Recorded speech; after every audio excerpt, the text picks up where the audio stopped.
हमारा mood chemical पे depend करता है। और वो केमिकल हमारे हाथ में है। हम चाहें तो उन केमिकल्स को तेज़ कर सकते हैं, स्लो कर सकते हैं, उन केमिकल्स को ऊंचा नीचा कर सकते हैं। खुशी के केमिकल चाहें तो ज़्यादा बना सकते हैं, चाहे तो गम के केमिकल को बनने से रोक सकते हैं। और ये इसके लिए कोई बहुत बड़े इक़दाम करने की ज़रूरत नहीं कि जैसे आजकल सर्दियों के दिन हैं तो अगर आप धूप में बैठे तो आपको कैसा लगता है? अच्छा लगता है। तो इसका मतलब है कि हमारे धूप में बैठने से कोई केमिकल बनते हैं जो कि हमें अच्छा फील करने में मदद देते हैं। और इसके अलावा हमें बहुत सारी चीज़ों में मज़ा आता है और हम सब मज़े से वाकिफ़ हैं और हम सब मज़े को पसंद भी करते हैं।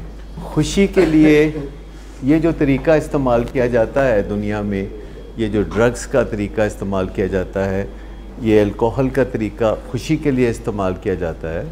जो खुशी है वो आपके हाथ में है, आपकी विल के हाथ में है। आपके पास विल है जो कि खुशी दे देती है।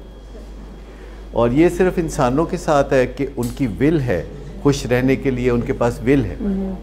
दूसरे जानदारों के पास इंस्टिंक्ट है, विल नहीं है। वो खुश होते हैं तो इंस्टिंक्ट की वजह से खुश होते हैं, अगर वो नाराज़ होते हैं तो वो इंस्टिंक्ट्स की वजह से नाराज़ होते हैं। इंसान अपनी मर्ज़ी से भी खुश हो सकता है। और आप में से हर कोई, जो भी मेरे दोस्त यहाँ बैठे हैं, आप में से हर कोई अपनी मर्ज़ी से खुश होता रहा है।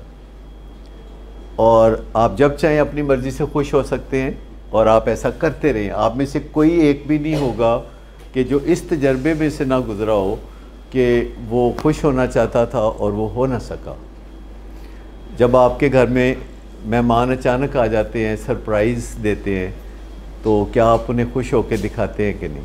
चाहे आप अपने घर में लड़ाई डाल के बैठे हों, लेकिन अगर आपके घर में कोई दोस्त अहबाब, कोई थिक एंड थिन, कोई भी हालात ऐसे होते हैं जिसमें लोग आते हैं आपके किथ एंड किन, तो वो आप उनको खुश होकर मिलते हैं, चाहे उससे थोड़ी देर पहले आप आपस में लड़ाई कर रहे हो। मिसाल के तौर पर अगर आप स्माइल करें, अगर से कोशिश करके करें, तो फ़र्क तो पड़ता है। दूसरा जवाबन स्माइल करता है तो फिर आपको असली स्माइल भी आ जाती है।